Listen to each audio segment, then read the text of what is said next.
please unmute your phones and state your first and last name when prompted.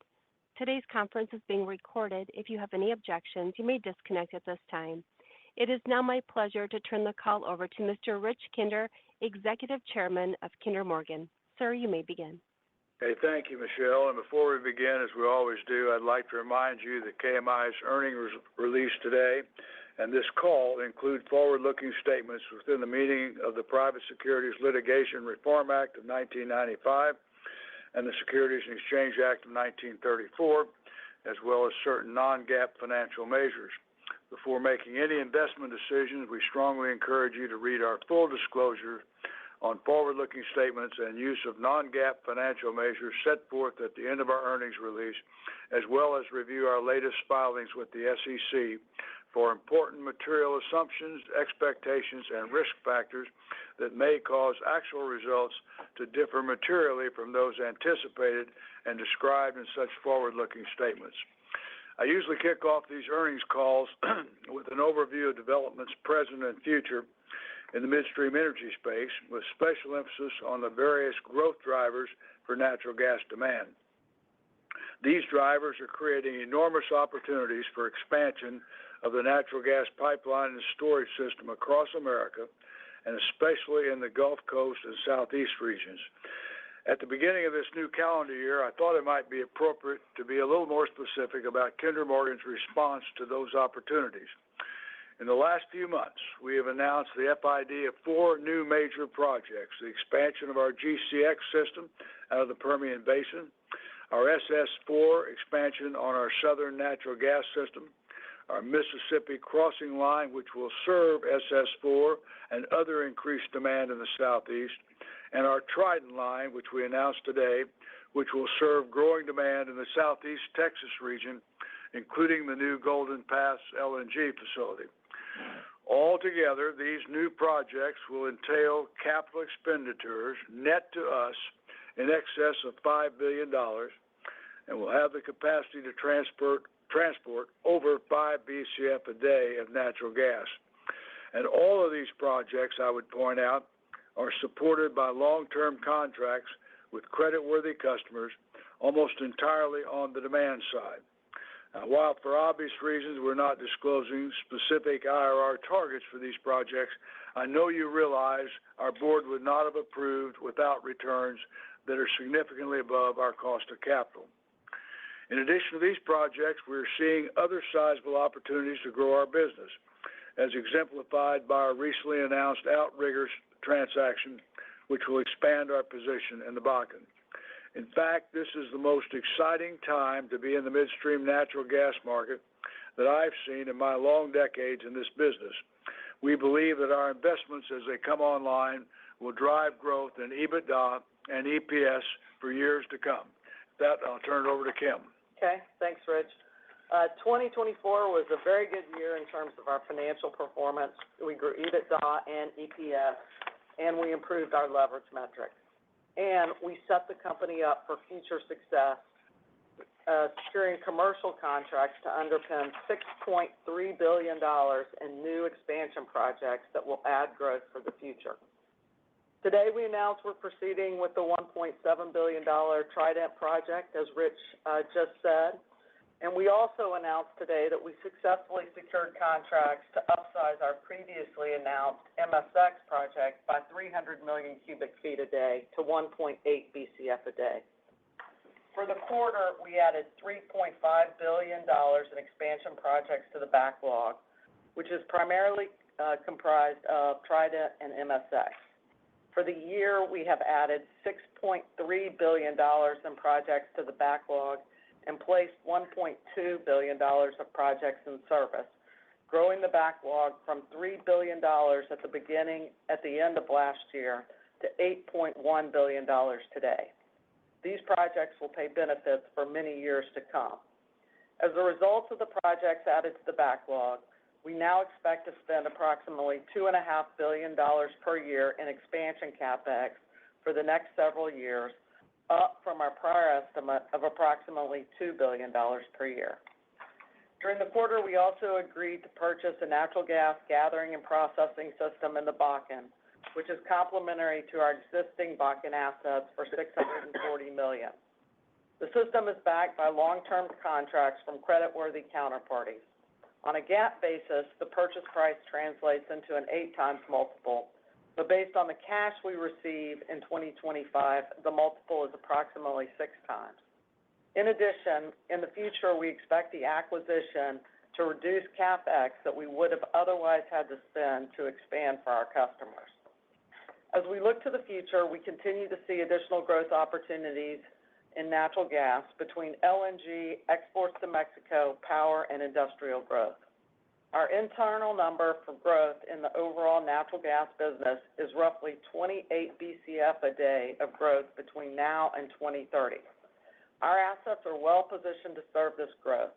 We currently serve approximately 45% of the export LNG demand, 50% of the exports to Mexico, and 45% of the power demand in the combined region of the Desert Southwest, Texas, and the Southeast. 2024 was a successful year that brought numerous opportunities and nice growth, and we're looking forward to further growth and capitalizing on additional opportunities in 2025. And with that, I'll turn it over to Tom to give you more details on the business performance. Thanks, Kim. Starting with the natural gas business unit, transport volumes were essentially unchanged in the quarter versus the fourth quarter of 2023. Natural gas gathering volumes were down 7% in the quarter compared to the fourth quarter of 2023, driven by lower Haynesville and Bakken volumes, partially offset by higher Eagle Ford volumes. Sequentially, gathering volumes were flat quarter over quarter. For the year, our gathering volumes averaged 8% below our 2024 plan, 6% over 2023. We have budgeted for a 5% increase in gathering volumes in 2025 versus 2024 actuals.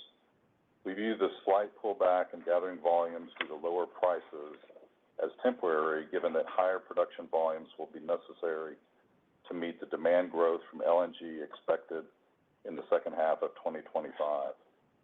Looking forward, we continue to see significant incremental project opportunities across our natural gas pipeline network to expand our transportation and storage capabilities in support of the growing natural gas market. On our products pipeline segment, refined products volumes were up 2%, and crude and condensate volumes were down 5% in the quarter compared to the fourth quarter of 2023. For the full year, refined products volumes were down 3% below our plan, but 1% over 2023. We have budgeted for a 1% increase in refined products volumes in 25 versus 24 actuals. In December 2024, BP North America exercised its unilateral right to extend their contract for 5 years at existing rates for all of the petroleum condensate processing capacity at our facility on the Houston Ship Channel. The extension is recognition of the strategic value of Kinder Morgan's 100,000 barrels per day processing capability at our facility and the locational value of Kinder Morgan's footprint in the area. In our terminals business segment, our liquids lease capacity remains high at 95%. Though refining cracks and blending margins have softened, they remain constructive and supportive of strong rates and utilization at our key hubs at the Houston Ship Channel and New York Harbor. Our Jones Act tanker fleet is fully leased today, 97% leased through 2025, 94% leased through 2026, assuming likely options are exercised. We have opportunistically chartered a significant percentage of the fleet at higher market rates and extended the average length of firm contract commitments to 4 years. The CO2 segment experienced 3% lower oil production volumes, 4% lower NGL volumes, and 3% lower CO2 volumes in the quarter versus the fourth quarter 2023. For the full year, oil volumes were down 6% versus 2023, but within 1% of our budget. With that, I'll turn it over to David Michels. All right, thanks, Tom. So for the quarter, we're declaring a dividend of 28.75 cents per share, which is $1.15 per share annualized and up 2% from 2023.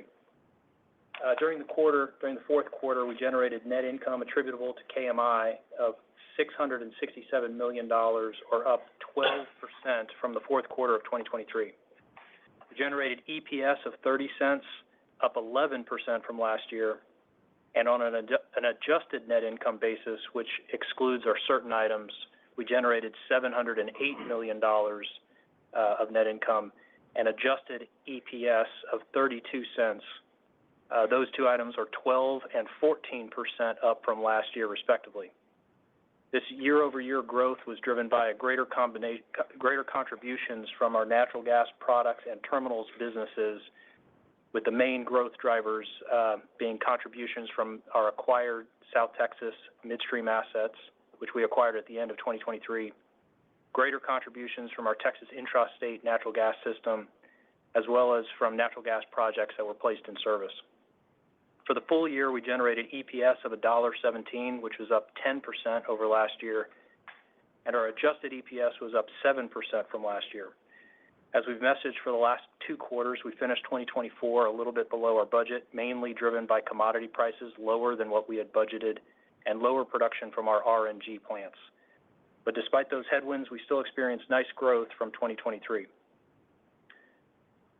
Moving to our balance sheet, we ended the year with $31.7 billion of net debt and a 4.0 times net debt to adjusted EBITDA ratio, which is right in the middle of our leverage target range of 3.5 to 4.5 times. Our net debt decreased $112 million from the beginning of 2024, and here's a high-level reconciliation of that change. We generated $5.6 billion of cash flow from operations. We spent $2.6 billion in dividends. We spent $2.7 billion of capital, and that's growth, sustaining, and our contributions to our joint ventures. And then we had about $200 million of other uses, and that gets you pretty close to the $112 million decrease in net debt for the year. For 2025, as we previewed in December, we expect another good year of growth. We expect net income growth of 8% from 2024, EBITDA growth of 4%, and adjusted EPS growth of 10%. We also expect to see our balance sheet improve further, ending the year at 3.8 times. As we say in the press release, we'll be publishing our budget materials on February 5th, and that'll provide more detail behind the summary budget that we provided in December. Our budget does not include the recently announced Outrigger acquisition, which we expect to close in the first quarter, and we expect that acquisition to be immediately accretive, and we expect our year-end leverage will remain at 3.8 times, even after taking into account that transaction.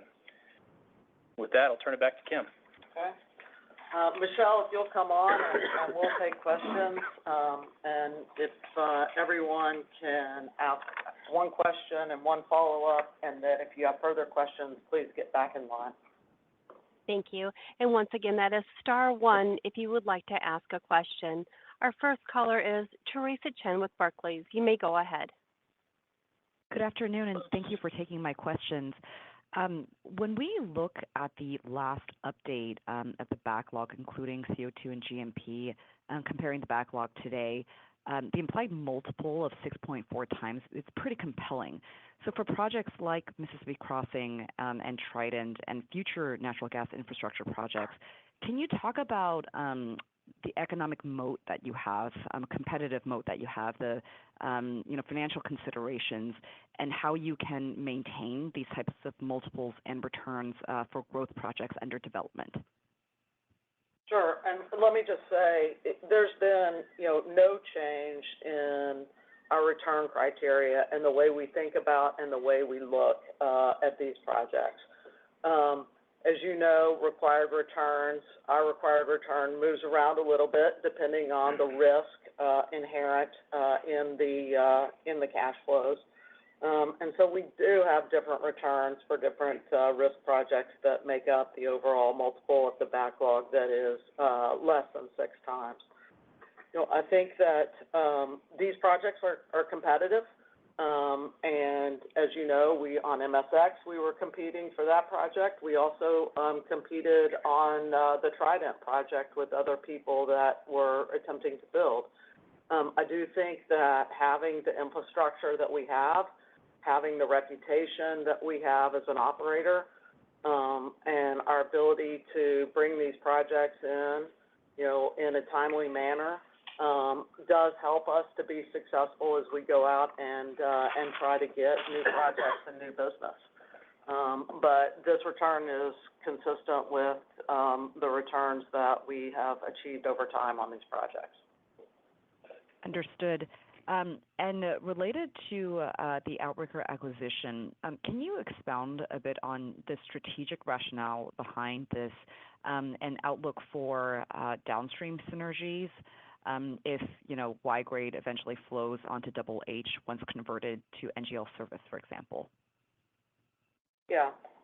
Let me make a couple of comments on that. So there are these assets fit in well with our existing system. So there are potential capital synergies and commercial synergies with our existing assets in this acquisition. At this point in time, we're not quantifying exactly what those are, just because those can move around, based on a number of different factors, including the producer's drilling schedule. But I think, that we're in a good position to deliver at least some of those synergies, and hopefully we will get significant synergies from this.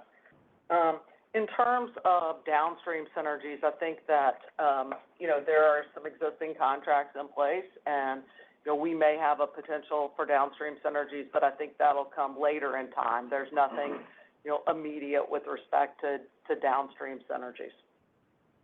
Got it. Thank you. Thank you. Our next caller is Manav Gupta with UBS. You may go ahead, sir.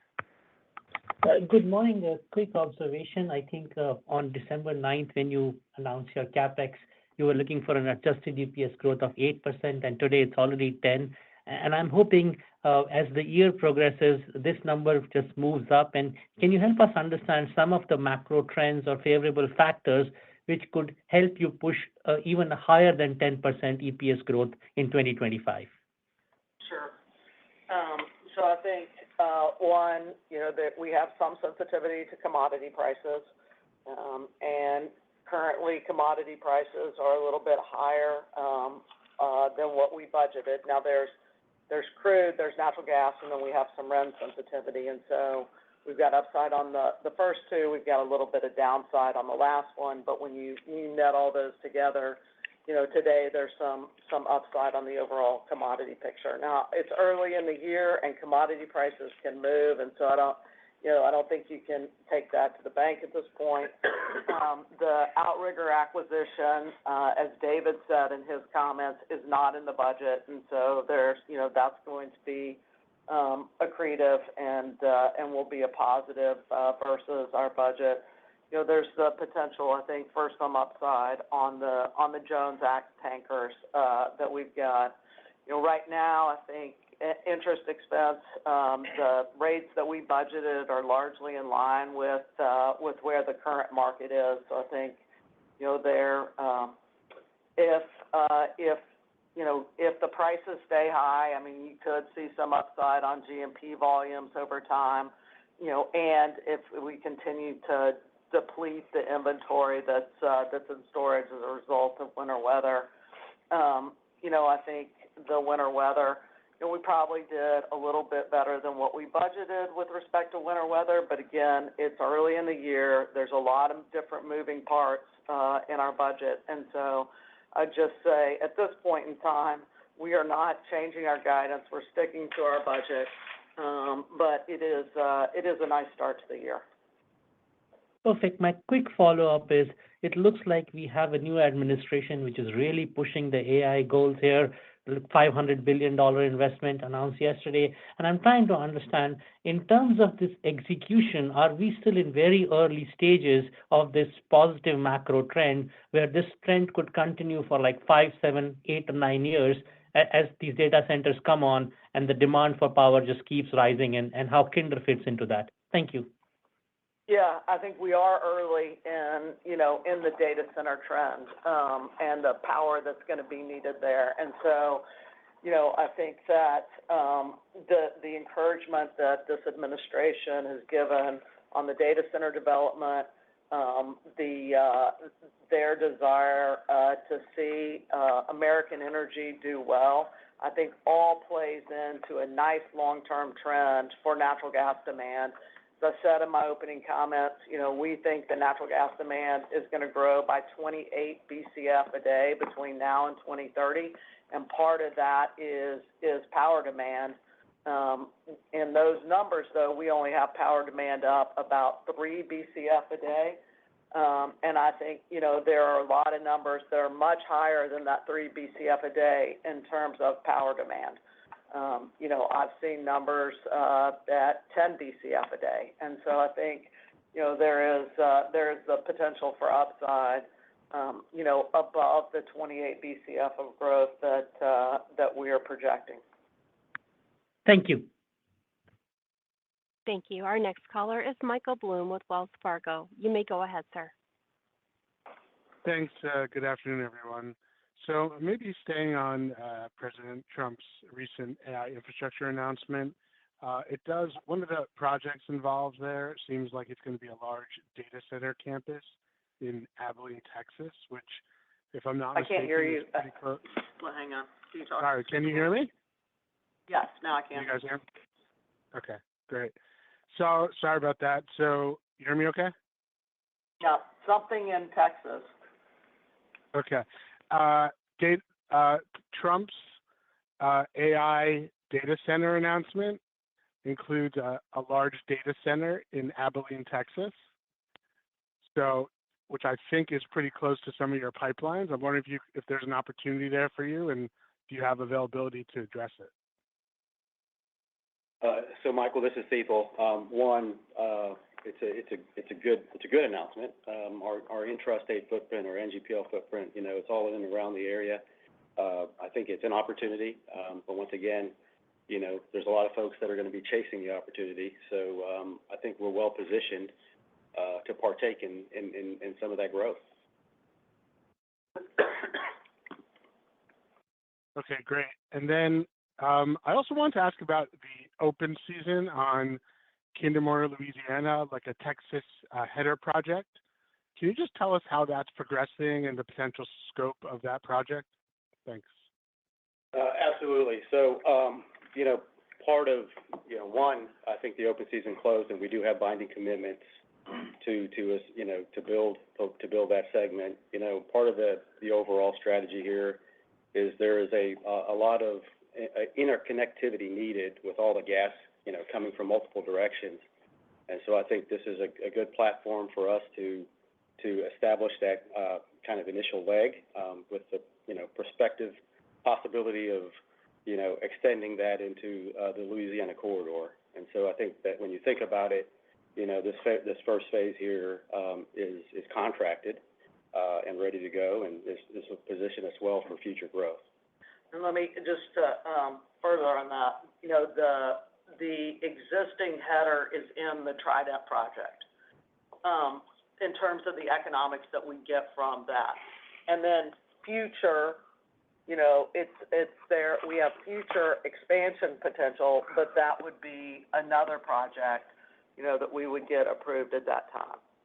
Yeah. So just to clarify, the KMLP expansion is one of the pipes that it will connect to is Trident. It's separate apart from Trident itself, and it can potentially be a leg into the Louisiana corridor down the line. Right, but in the future. In the future, that's right. Michael, does that make sense?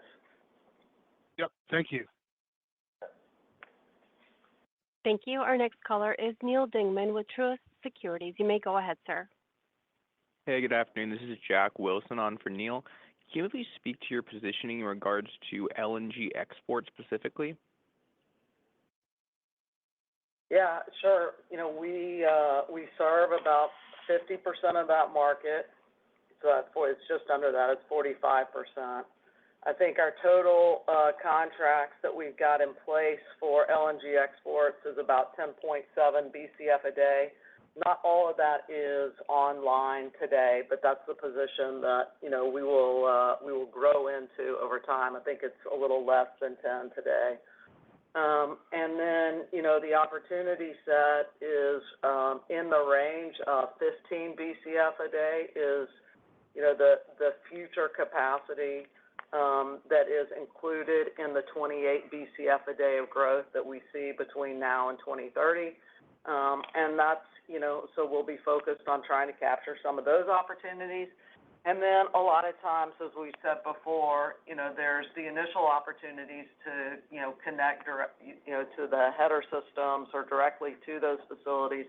And then a lot of times, the LNG export facilities and customers are looking for to go back further, back upstream to get more competitively priced supply.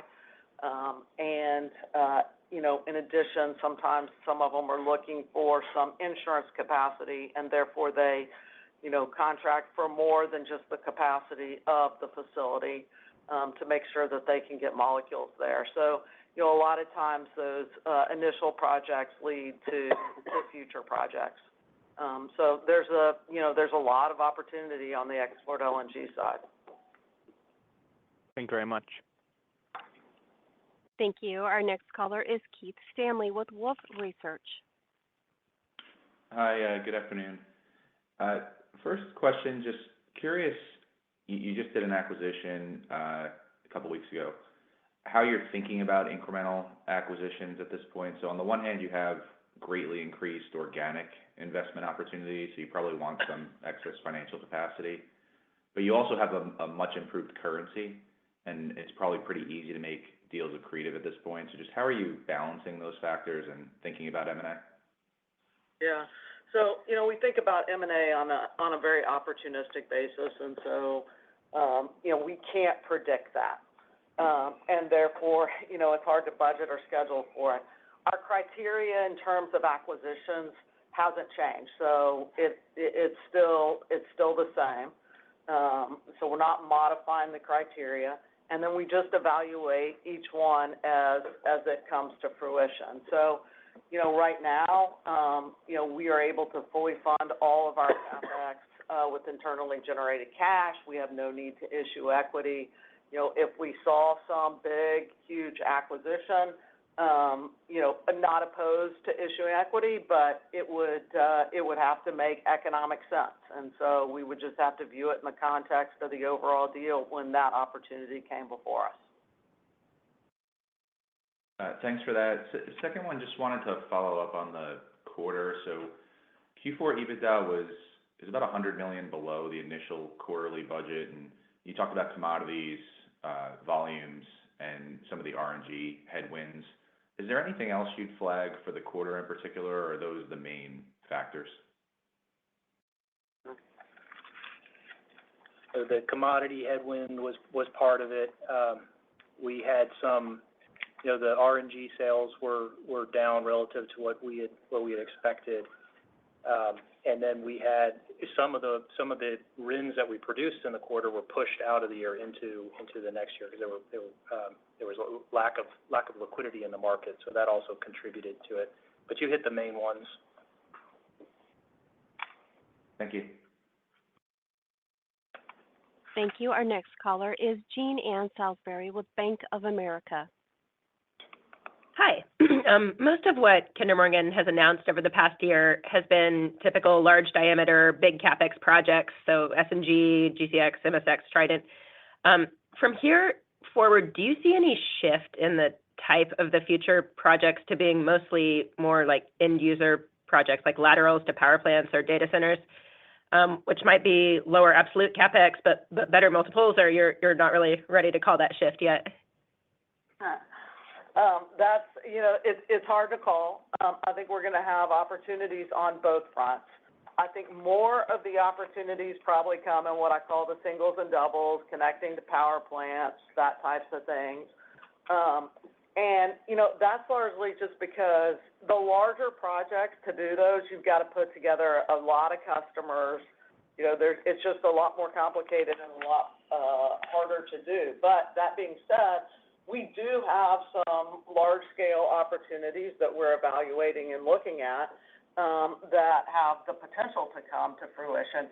It's just harder to call your shots on those, again, because you face competition and you've got to bring a lot of different factors have to come together to make those possible. It's going to continue just to be a combination of things, Jean Ann. But I do think that the larger ones are going to be more infrequent than we'll just have a lot of smaller opportunities, singles and doubles. It's harder to hit the home runs. We were very fortunate this year that we got a number of them in 1 year. Yeah, that makes sense. Great. And then as a follow-up, can you kind of talk about how you're forecasting the cadence of Haynesville volumes coming back? I think rig count in that basin is falling more than most would have thought, and you've seen some producers saying that you need far higher prices than today's strip for them to come back. Gene, this is Cecil. Yes, so I think last year we did see a little pullback in the Haynesville as a result of kind of the price environment.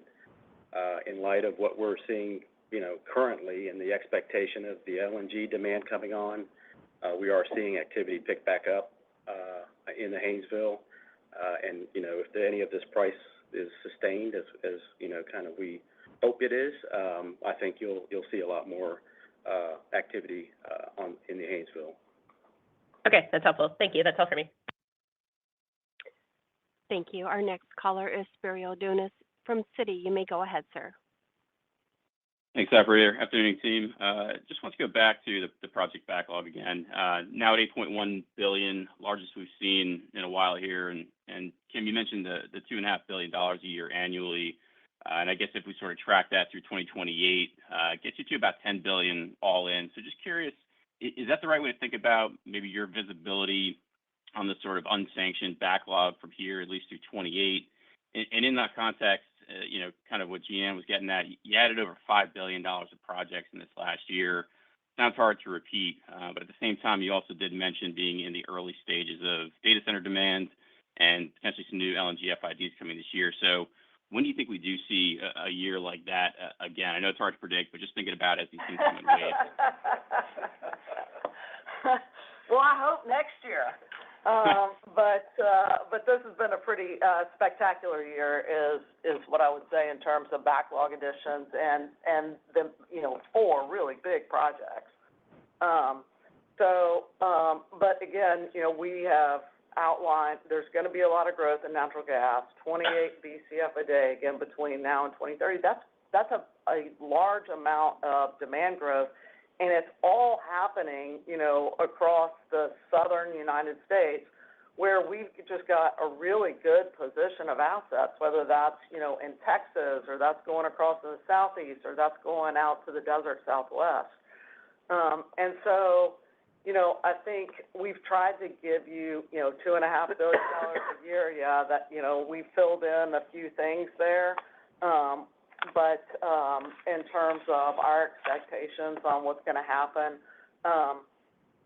but I think there is the opportunity for that to grow over time, I believe, and so I think that's what we would expect to happen, is that we continue to add to this backlog, but we're also going to be placing projects in service, and so. Not sure how to tell you exactly how much we can add over time. Okay. Yep. Understood. That's helpful. Second question, quickly, just thinking about some weather events that have kind of occurred so far here in the first quarter. Obviously, we had the LA fires. I know you guys have assets out in that region, but we've also had some cold weather just along the U.S. Gulf Coast. So just curious how much either of those events has kind of impacted operations so far in the first quarter. Yeah, in terms of, California, no impact on our assets. I mean, we were down for 2 days on some pipes, but I think those volumes will largely be able to make up. And then, on the cold weather, I mean, our operations guys have done a fantastic job. We went out and manned stations, and yeah, we had something go off, but they would get it right back on. So, really no impact, in terms of being able to operate, from the fires or from the cold weather. Great. I'll leave it there. Thanks for the time. Thank you. Our next caller is Zach Van Everen with TPH. You may go ahead, sir. Hey, thanks for taking my question. Maybe first one on the Bakken acquisition. Can you maybe touch on a high level, what type of contracting that plant and the pipeline have? Is it MVCs? Is it mostly contracted, or just any more color there would be great? Yeah, sure. So this is Thiepel. One, I think the asset fits well in our kind of overall integrated strategy. Most of the contracts are kind of MVC backed, with some firm obligations there. As we think about the footprint, one of the things that this asset does for us is it gives us processing north of the river. We've always been kind of south of the river, if you're familiar with that area, and so I think it opens up some potential flexibility that we can leverage as we move forward. Gotcha. That makes sense. And then maybe just one on Trident. I know that shortly after announcing it, Golden Pass came out talking about them being one of the anchor shippers. I know in the press release today you kind of note LNG and industrial demand. Could you touch on maybe just the high-level makeup of the demand contracts? Is it mostly LNG, or is there also some, power and industrial demand you're seeing as well? So I will tell you this. Since the last time we've spoken, I won't say any names, but we've got some power behind power demand behind the contracts, and we continue to work with industrials and some of the large end-use customers on the ability to potentially even expand the pipe from the 1.5 that we've got it at now, all the way up to the 2.8 BCF that we think we could get through some capital-efficient expansion. Gotcha. Super helpful. I appreciate the time today. Thanks. Thank you. Our next caller is John Mackay with Goldman Sachs.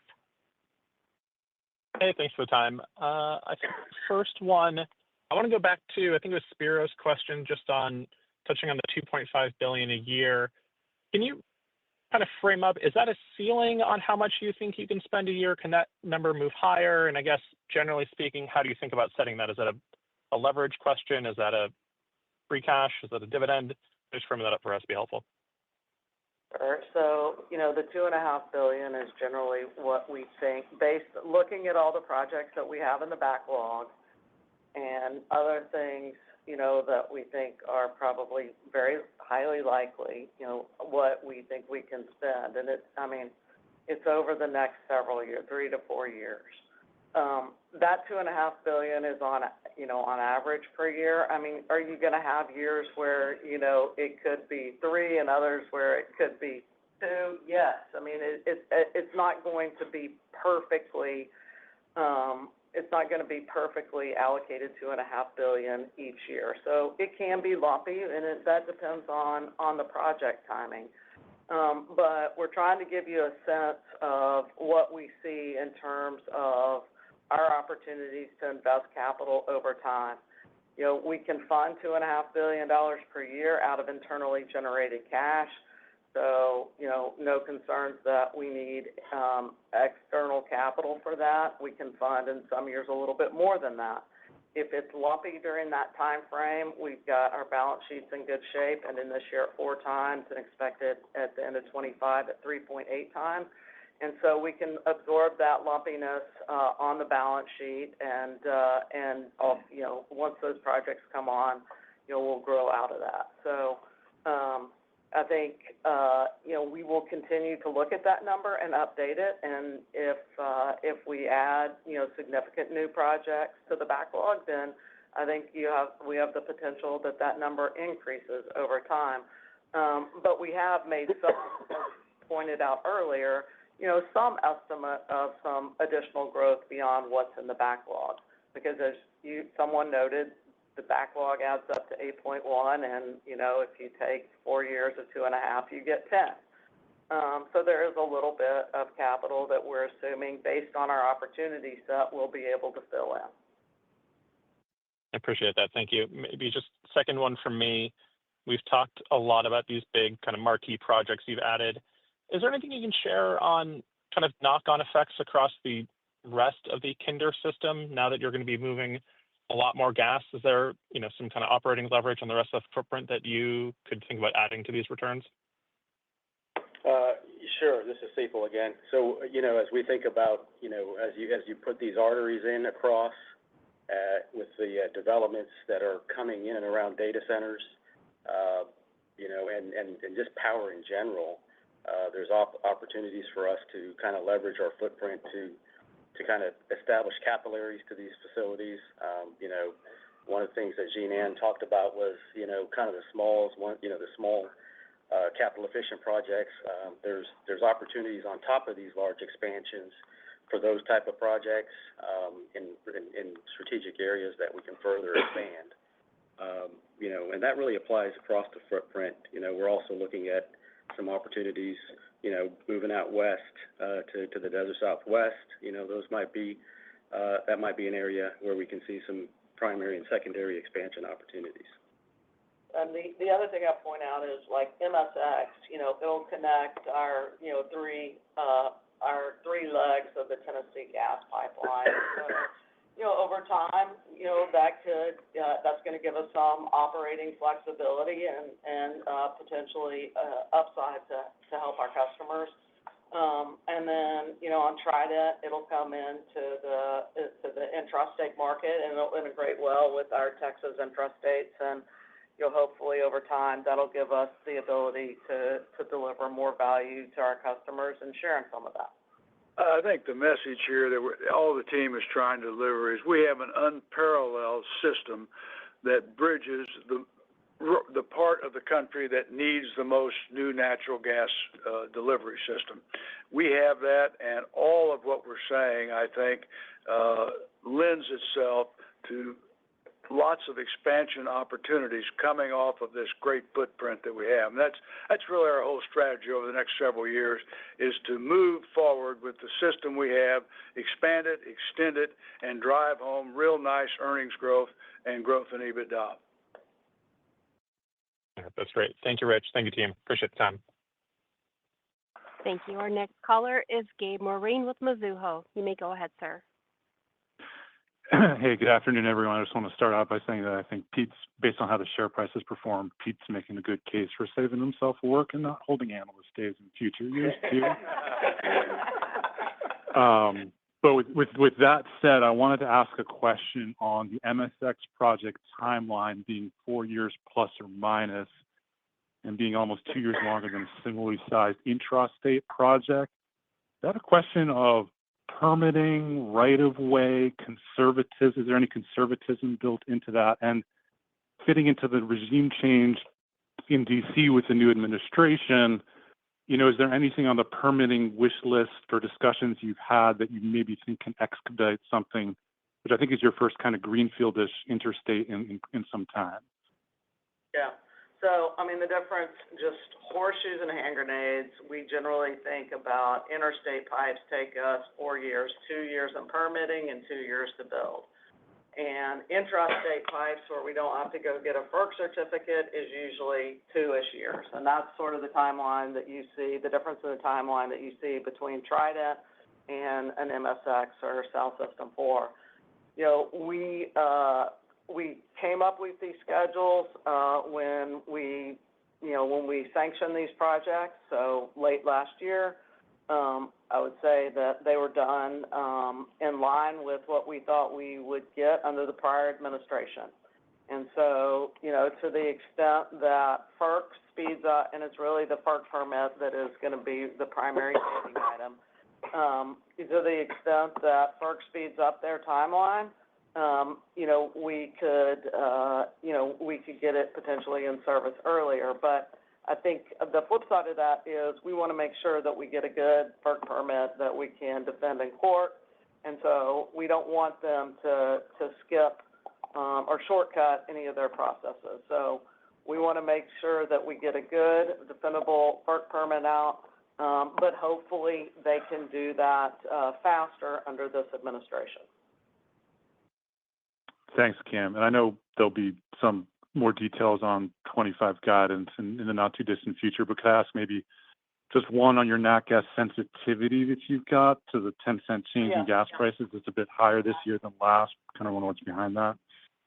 Yeah, sure. I know it's not a big piece of things, but That's a sensitivity that we've had in the past. So it's not anything new, Gabe. It's been hard to quantify, because some of our producers on the gathering side, the contract can move, the price they pay, the tariff that they pay can move up and down with some gas prices. And so that's what's, this year we were right in the middle of the range, and we've been trying to find a way to quantify it for investors, and this year we were able to do it. So, again, no difference from prior years. thanks, Kim. Thank you. Jeremy Tonet with J.P. Morgan. You may go ahead, sir. Hi, good afternoon.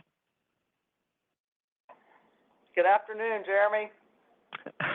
Just wanted to circle back, I guess, new administration, new look out there. Just wondering, Kinder's looked at expansions in the Northeast before, but state-level permitting issues is impacted the calculus of moving forward with those type of projects. Just wondering if you're tracking anything on the federal side that maybe would change, I guess, the permitting process or laws otherwise that would, kind of, I guess, change your outlook. I mean, clearly the need for more gas logistics in the Northeast is there, but just, you see anything on the permitting side that might make you kind of look at things differently?